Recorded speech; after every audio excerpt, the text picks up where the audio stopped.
Hey everybody, I hope you guys are all doing okay.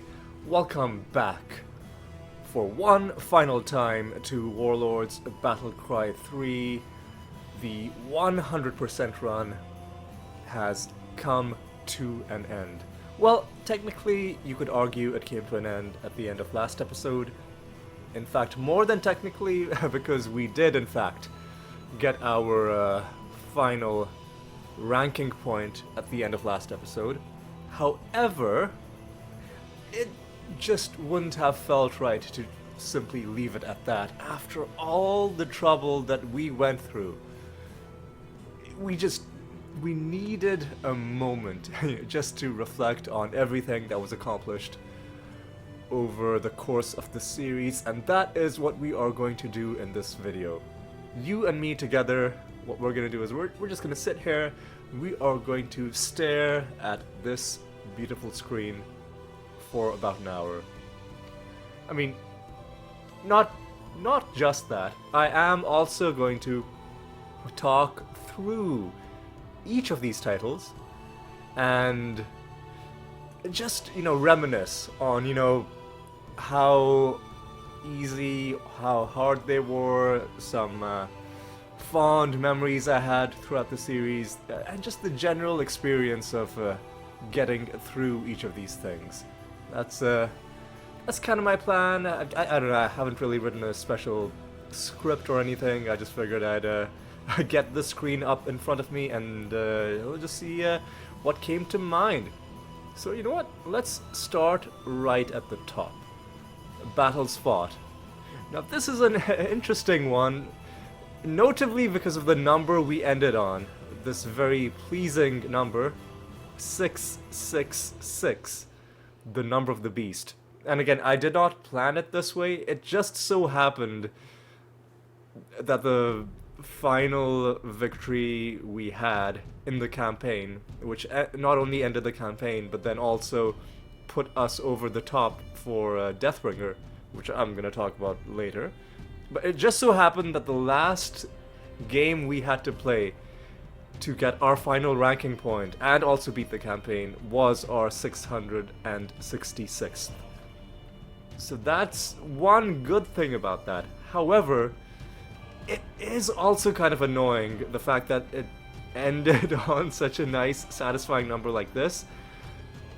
The reason it's annoying is because I had planned on doing some extra episodes kind of just as an epilogue to the series.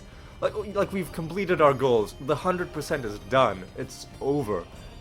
But I had, some plans swirling in my head for, like one or two extra things, just as a kind of a postscript, just to have fun. And now I'm like, okay, if I play any more games, it's gonna ruin this. If I merely start a game, it's gonna ruin this because it'll change it to 667. Like even if I start the game and then Alt F4, it'll count it as a battle that was fought, but then not a battle that was won. So that's one thing. I think the way I'll do it is I'll give myself a week. I'll give myself this whole week just to enjoy the fact that we are at 666. And then, we have this video as well commemorating this fact. And then I think eventually when the novelty wears off, that's when I'll maybe do some extra episodes. So that was for Battles Fought. And I mean, I guess this is also one of those really obvious ones where there's really no excuse me, there's no technique involved, you just have to play a lot of games. There's slightly more technique involved in the second one, which is for Battles 1. Obviously, like, you have to win the battles. That said, there are ways to very easily get this number up, especially in the campaign. There are some battles that you can win very easily, and you can even make it even cheesier. Like, I think at one point I created a custom battle, a custom map, where as soon as you enter the map, you win, cutting out all possible, intermediaries between me and the victory to get this number up. Again, it's not a like, if you know how to win in this game, which it's not that difficult, you know how to get this number up in a legit way. If you're impatient like me, then there are shortcuts as well, but shortcuts within the confines of what the game gives you, right? The game gives you the map editor. I'm just using it, and I'm just using the various conditions within the editor. Nothing, wrong or immoral about that. And so what if it happened to give me a map where I win as soon as I start, right? Yeah, these things happen. But yeah, that's battles won. Heroes killed. This was a fun one because I couldn't use any of the tricks that I had in custom maps. I mean, of course, I could create custom maps where I'm just running around slaughtering heroes, but for some reason, heroes that I killed in skirmishes would simply not count towards this total. Only heroes that were killed during the campaign seemed to count. And because of that, that really narrowed down my options. But I figured that the quickest way within what the campaign gives in terms of getting hero kills up very quickly was there was I believe the map was called, it was in Bartonia, I think it was called the Joust, where you're put in a small battlefield with 3 knight heroes, knight, that's with a K, and you're supposed to kill them. And that creates a bit of tension, because knights are capable of being assassins, like we are. And if you're playing under Ironman conditions, like we've been throughout this series. Oh, I think I forgot to mention at the start of this episode that this was an Ironman playthrough as well, even though I don't think it mentions it anywhere on this screen, which is a bit of an oversight. But no, yes, we are playing under Ironman conditions, which means if you die, it's permadeath, your hero's gone, you have to start all over again. And so that made it, like very tense. And in the end, it wasn't even the assassins spawning that made it tense, but rather just the fact that if you're fighting a lot of heroes, even heroes that aren't really that strong, if they land a few lucky hits on you, can kill you pretty quickly. That, incidentally, is one reason why I froze my hero level at level 60. Because the higher you get in levels, the weirder and crazier enemy stats can get, and especially they can start attacking very quickly. And I kept it at this because it allowed me to do all the things that I wanted, fairly quickly, fairly effectively, while also keeping the enemies in check a little bit. So this was a nice round number.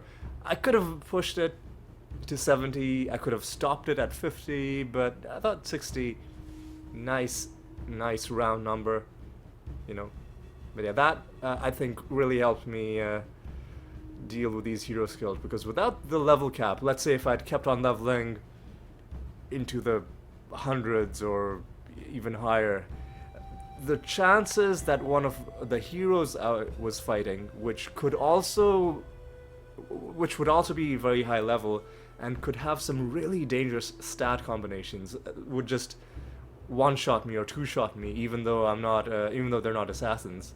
That probability would have been a real threat. I wouldn't, would have felt very nervous about anything involving I'd probably would have to resort to fighting heroes on bigger maps where I don't have to kill them with my hero and I have to kill them with my troops, and then that would make things very, very slow. So there's that. Next, I guess one thing I should be doing is I should be reading out the individual little titles that I got for each of these categories. So for battles fought, I am a legendary warlord. That's the highest rank there. All of these are the highest ranks for their respective things. For winning enough battles, the title of Grand Emperor was bestowed upon me, and for slaughtering a whole lot of heroes, I am now considered a Grand Master Assassin. So next is enemies killed, for which I am considered a Deathbringer for having gone past 400,000. But I'm not actually going to talk about this one yet. I'll talk about this one at the end, just because this one took the longest, and it was the last one I finished, and I think it's only fitting that it also be the last one I talk about in this list.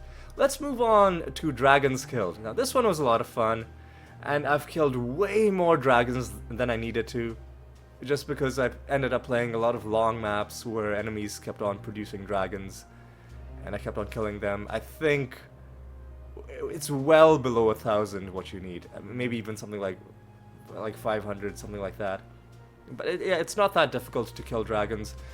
Basically, all you really need is a map where the enemies have enough resources and aren't restricted on how high their keep can go. So they're allowed to build Ares or whatever structure they're using to build flying units. So if they're able to go all the way to level 5, if they're able to produce flying units, and if they have the resources to put into this endeavor, then they will eventually start sending dragons at you, and in some cases they'll start sending a whole lot of them. And I really started getting my numbers up when I started playing custom maps, because I created custom maps giving enemies extra resources that they wouldn't normally have in just a more realistically laid out skirmish map. And that's what got my numbers this high. Even though, as I mentioned, beyond a certain point, I wasn't even trying to kill dragons, right? I was just in battles with enemies, letting them build up and then fighting what they sent at me, and it just happened to include a whole lot of dragons. Titans, on the other hand, I think capped out, or it gives you the highest rank at level 150, and I killed a few more Titans after that, but I didn't really bother killing any more of them, because by then I think we had seen every single Titan in the game, and killed every single one multiple times. Eventually I started farming Titans, because unlike with heroes, with dragons and Titans, you can farm them in skirmish maps. So I just played skirmish maps under very specific game conditions. There's a game type, I think, called Clash of the Titans or Battle of the Titans, where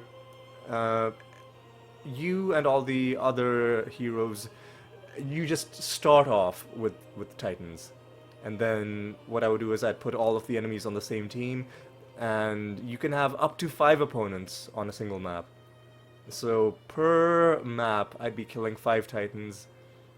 And one thing that helps kill Titans is if you have the really strong, tough towers, like tough starting towers, and also like tough towers in general. And the combination of the two can take down Titans pretty quickly. You can make things easier for yourself by not giving yourself Titans to fight that can hit you at long range. So don't fight the Lion Throne. That guy will ruin your day. Or Titans that get too close to your towers, because then their novas can explode and destroy your towers. I think the best ones to fight are the ones that have some sort of a ranged attack, but not a huge range, like King Khalid, or I'm trying to remember who else. There's Then there's Tempest, I guess would be another one. He's one we farmed a whole lot. The Barbarian Titan. Tempest is also a flying Titan, so he'll usually get to where he's supposed to go, i.e. to your base to get killed, quicker than some of the land-based ones. So that's for Titan Skilled. Quests completed. This one actually took a lot of farming, and I built another custom map for this one. Now, quests you can only complete by visiting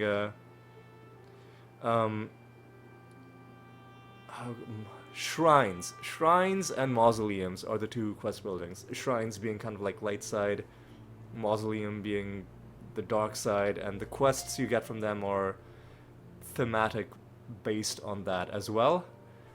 So the way I dealt with this was I created a custom map. Yet again, you know, a lot of these solutions involved custom maps. A custom map with lots of quest buildings on it. Because ordinarily there are just like maybe 4 quest buildings on the map in total. Excuse me, my phone seems to be ringing, but I don't remember. Okay, never mind. It's in my laptop bag. So I was worried that it was sitting on the desk vibrating, and you'd be able to hear it in the. So listen, don't even worry about it. I'm sure it was important. Anyway, what was I gonna say?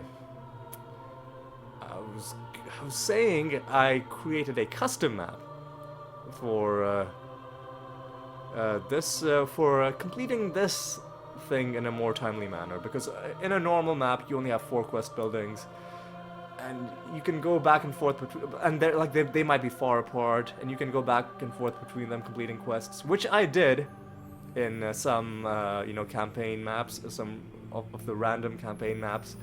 But then I'm like, okay, this is just not going up high enough, and in the end you need about, like, I think 700 is what you need.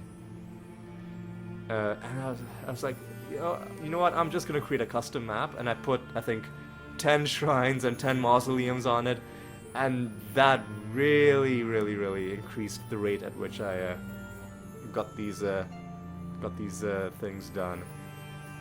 But I mean, if you had the patience, you could always do this in a more in just normal maps without having to resort to custom maps. Speaking of custom maps, for the next thing, spells cast, a custom map was also involved in getting this one over you know, the final threshold of, I think, 4,000. But before we even talk about that, let's appreciate the fact that there's a thing for spells cast which we achieved despite not being a spellcasting class. Indeed, for the vast majority of these spells were not directly cast by my character. Later on, eventually, when I learned pyromancy, when like playing as the Empire, you can temporarily give yourself skill in certain spell schools and then use that to cast spells. So yes, some of these were manually cast, but the overwhelming majority of these spells came from equipment. Things we had equipped, like you know,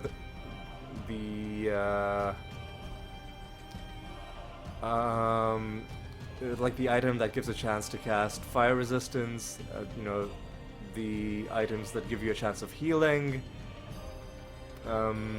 and other such similar spells. Basically, I had a whole bunch of items equipped that each had like a 5% chance of, like, when you attack, every attack you land has a chance of triggering one of these spells. And that's how I got those numbers up. And then I mentioned earlier that a custom map was involved, and you might be wondering, what kind of custom map could you possibly use for spells that trigger when you attack? Well, I just created a small map, and I filled half the screen with just walls that I flagged as belonging to a hostile faction. It was just the name that I gave to the map and to the video that I showcased that map in was wall to wall walls, because that is literally what it was. One end of the map to the other, just filled to the brim with walls, until eventually the game stopped me from placing any more of them because there were too many structures on the map. And then I went into the map and just let my hero destroy all of them, just allowing as many of those random chance spell triggers to go off. And I was getting about 300 of them per like 350-ish, I think, per run through of that map, which then meant, and I think I played that about 3 or 4 times, so about maybe 1,000 or maybe around 1,400 of these spells or gotten through that custom map, and the rest of them were just cast normally, cast in normal maps. But most of them, as I mentioned, were not manually cast. They were from those triggers, the aforementioned spell triggers from the equipment that I had. This brings us to the... Oh, I just realized I haven't been mentioning the titles again. So let's before I go to this, let's appreciate the titles for these other categories. For killing a whole bunch of dragons, I am a Dragon Slayer. Classic. Killing a whole bunch of titans has made us a Slayer of Gods, which, out of all of these, that has to be my favorite. Like, nothing could possibly be cooler than Slayer of Gods, including this one, which I'll mention at the end after I talk about enemies killed. Just an awesome, just super badass title. For completing a whole bunch of quests, we are the Keeper of the Grail. For casting a lot of spells, we are an Elder of the Mage's Council. This brings us, finally, to the very final title that we earned, which was for enemies killed. And this one was... like, I knew even before I started the series that this one would be the very last one that would be done. Long after all of these other titles were obtained, this one would still need a lot of extra work, and that is exactly how it turned out. I didn't know at the start of the series whether it would be 400,000 or 500,000. I was really hoping that it would be 400,000, and it turned out that I was correct. But right until the very end, you know, right until the end of the previous episode, until I saw this with my own eyes, I was worried that I was gonna have to do a whole extra 100,000 kills. Which, I mean, I would have been able to do them, but it would have been, and it was nice to get that completed at the same time as the campaign. Now, I mentioned I built a custom map for a lot of these titles. This one is no exception. In fact, I built several iterations of, you know, custom maps just for the purpose of killing enemies. One of them I called the Meat Grinder. That was with the 3 enemies all being funneled into one corner of the map and then being killed. Kind of, in my mind's eye, it was similar to meat kind of being forced through, you know how meat grinders work, right? And, you know, I felt it was an apt metaphor, and I stuck with the theme of coming up with the metaphor when I came up with the next map, which I called the Black Hole.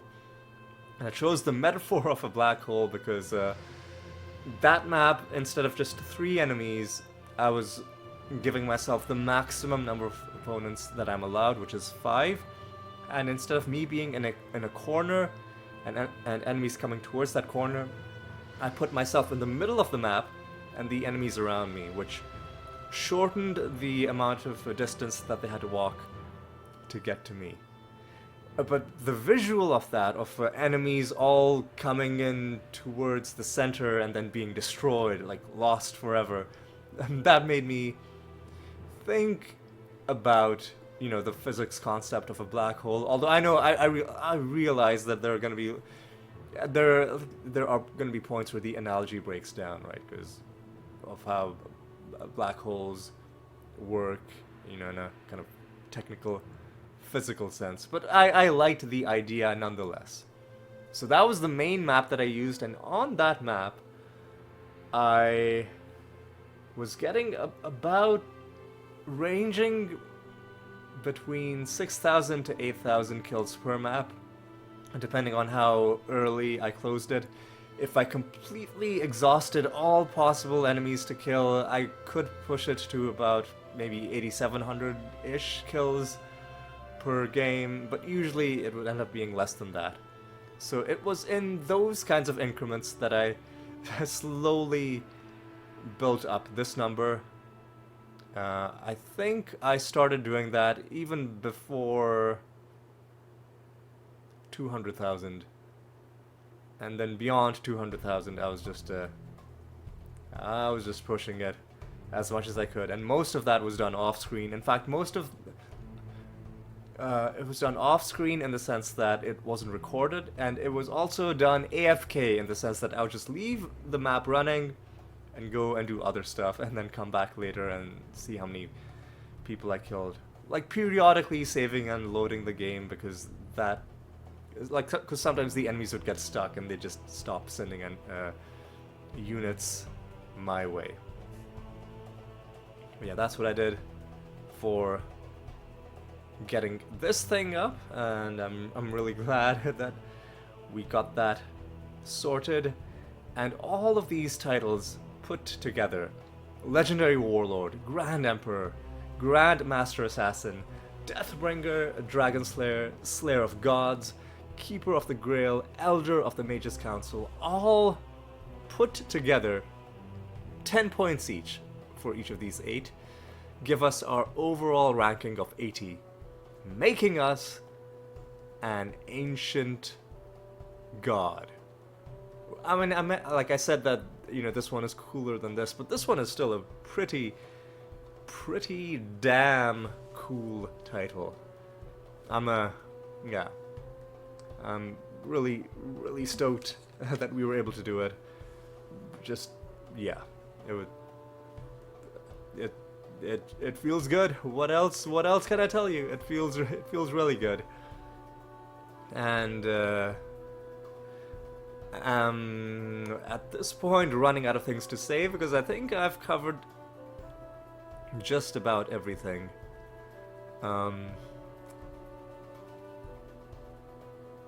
Yeah, I think that just about does it. So here's what I'm gonna do. I'm not gonna end the video just yet. What I'm gonna do is, I'm gonna leave the recording running. I am gonna go for a walk. You know, let me just get my phone. Let me just check what the weather is like.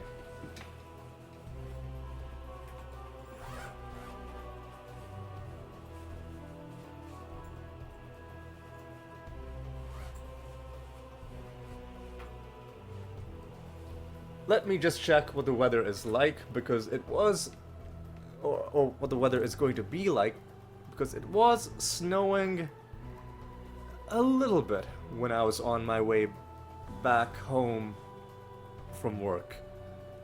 So right now it is 2:33 p.m. It is cloudy today in Toronto. And I think what I'm just gonna go for a walk. While I walk, I'm just gonna let the satisfaction of this screen wash over me as I walk. I'm gonna try and keep my mind blank, focusing on nothing other than the fact that this monumental achievement has been done.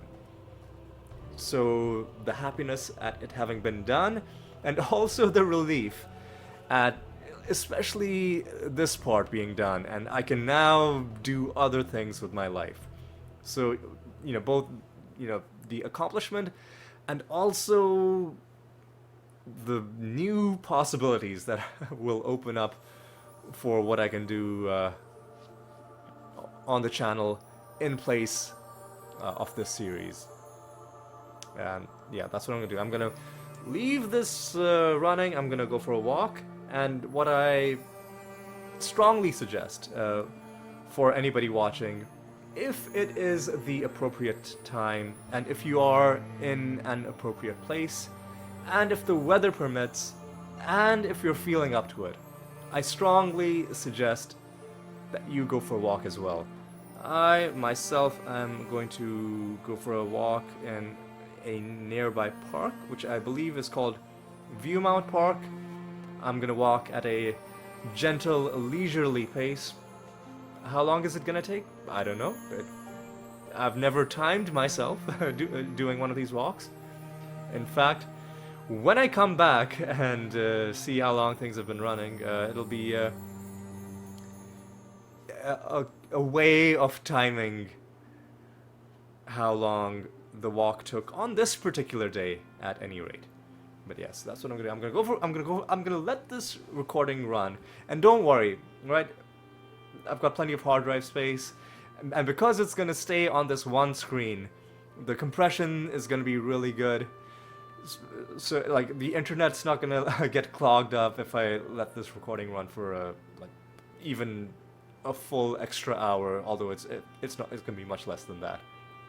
So don't even worry about it. Like I said, go for a walk or do something else that you find relaxing, fulfilling, and then at the end of it, I am going to come back from my walk and I'm going to do an outro. You are by no means obligated to sit through half an hour of silence just to hear me sign off. You could skip straight to the end.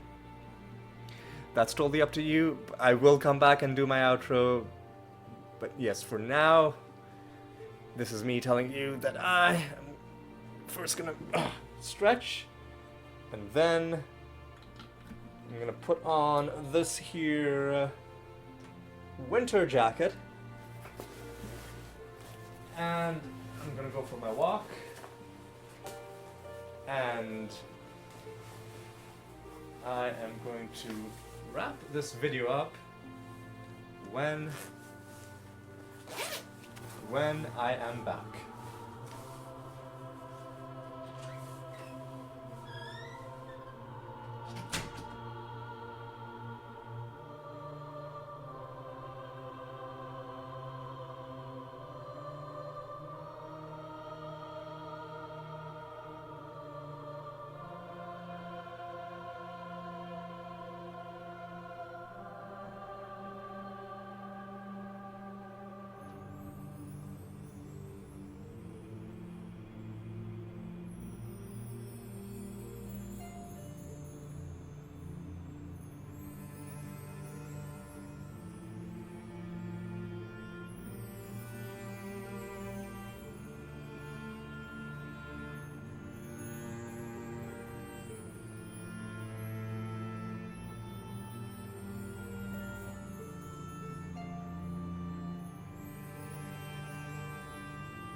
Alright, I am back from my walk. When I left, it was around 2:35. Now it's around 3:05, so that did indeed take about half an hour. Let me tell you a little bit about that walk. A nice, pleasant walk through the park on the way. Sorry. If I'm struggling to speak, it's because my face is slightly numb because of how cold it was. It's only excuse me, 2 degrees, which isn't that cold, but cold enough that I still need to get a little bit warmed up. Okay, so on the way there, I met a really nice, lovely old lady. We talked a little bit about how the weather right now is actually nice, and that if only it stayed like this all winter, it would be a pleasant winter indeed, although no doubt things are gonna change pretty soon, so that was nice. And then I got to the park itself, largely empty because it's too early in the day, people are still at work. I've gotten off work early today, that was fine. Like, I do enjoy walking through empty, deserted places as well. It's a special feeling that I enjoy in a special way. And then when I was walking the way back, I take a slightly different route back than the route that I take to get there. While I was walking back, I saw a fox, and that just blew my mind. I think this is the first time in my life that I've seen a live fox in a situation that wasn't like a zoo or something. Yeah, see, I was just walking and I saw it out of the corner of my eye, like this orange sort of blur moving through my peripheral vision. And the only thing I noticed when, I wasn't looking directly at it, and, it was still, moving across the road. I knew it was something that had a bushy tail. I assumed it was a squirrel. But it was very large, and I was like, okay, this is a very, very large squirrel that's moving across the road. But then I looked directly at it, and no, it was a fox. Just a fox, just out and about, just doing whatever foxes do. That was really cool. Like today, it's one of those days that feels that's just gonna cement my memory of this day as a special day. Aside from everything else to do with this video, that fox just icing on the cake. I didn't get a picture of the fox because when I go for walks, I leave my phone at home just so I'm entirely focused on my on my surroundings and not excuse me, my throat's a bit dry. Let me get some water.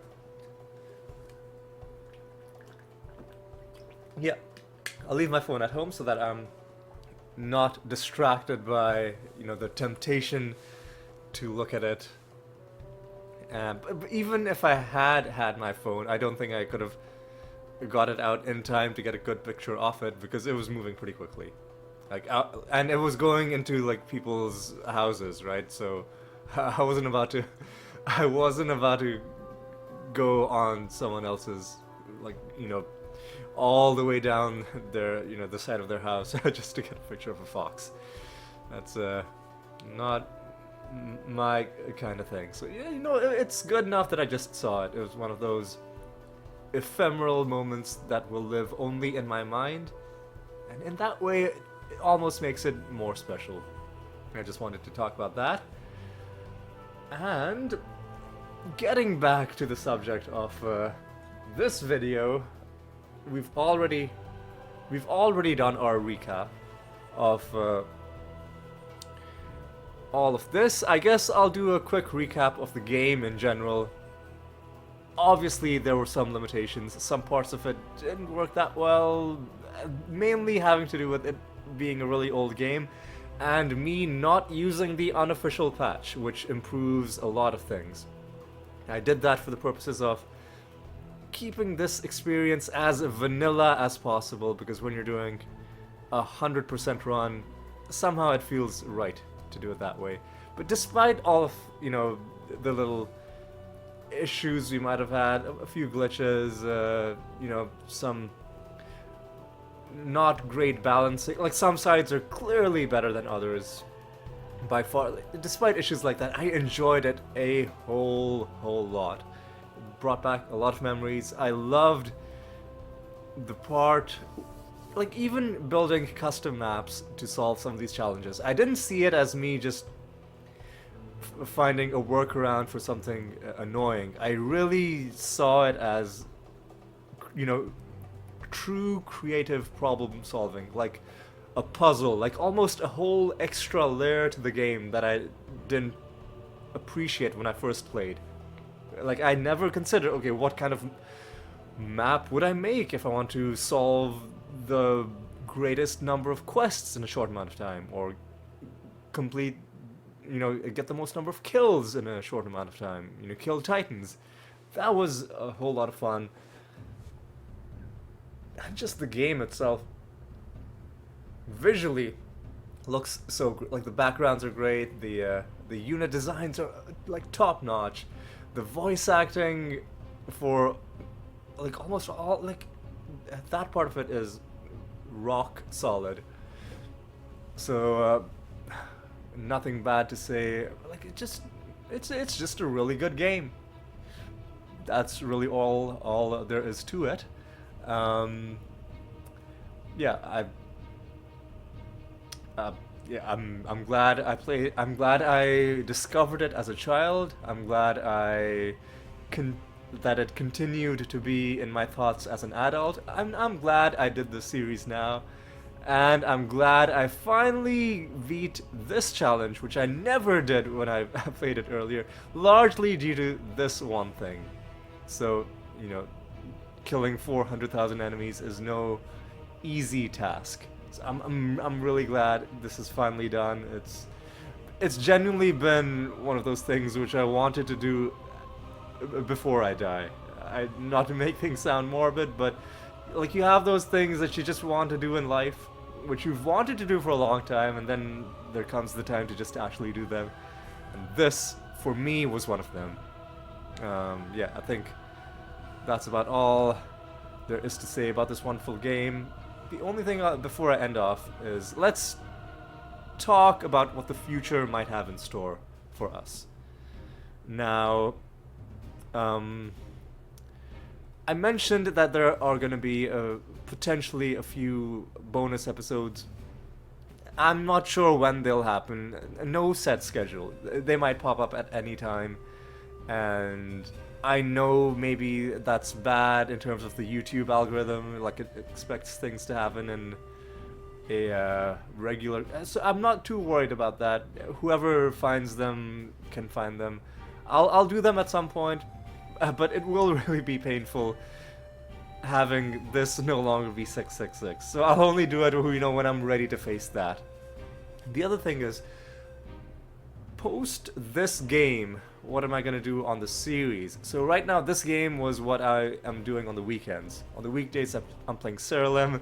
That game is almost like a full-time job unto itself. But on the weekends, I do my other projects. For a long time, it was this game. Previously, I think we were doing, you know, Might and Magic, like alternating, various kinds of things. And I think next what I'm going to do is I'm going to go back to Chronicon, because I started my Chronicon series. I did my Warden playthrough, my Warden endgame playthrough, and then I had, like, I still need to go back and 100% that game. But in order to do that, I need to play as the other classes. And then I was like, yeah, at some point I'll come back to this game. But then I got sidetracked by Seralim, and then that became a whole thing. And then I started this series. So I think what I'm going to do is, my next project for what game I'm going to play on the weekends, probably Chronicon. I'm not going to say right now which character I'm going to play as, except that I did decide, like, while I was on my walk, I made a decision of which of the other characters I'm going to play. And yeah, you'll find out when that episode drops, which not, we'll see. I don't want to make any hard commitments right now. But when the series starts, I will hope to continue it in a regular and uninterrupted fashion, at least one episode a week. So those are my plans for what hopefully the future will bring. And with that, I think we have covered just about everything that there is to be covered in this video, and it is time to bring things to a close. It's time for me to say thank you so much for watching the series. Thank you so much for sticking by while we completed this Herculean task of 100%ing this game by getting all of our titles maxed out. Thank you so much. I really appreciate all the support, and even if all you did was you watched it and you enjoyed it, that is good enough for me. I really do appreciate it. Thank you so much, and I hope perhaps you will enjoy some of the other things that I have done or will do on this channel in days to come. So on that note, it's time for me to end off, and until the next time, take care.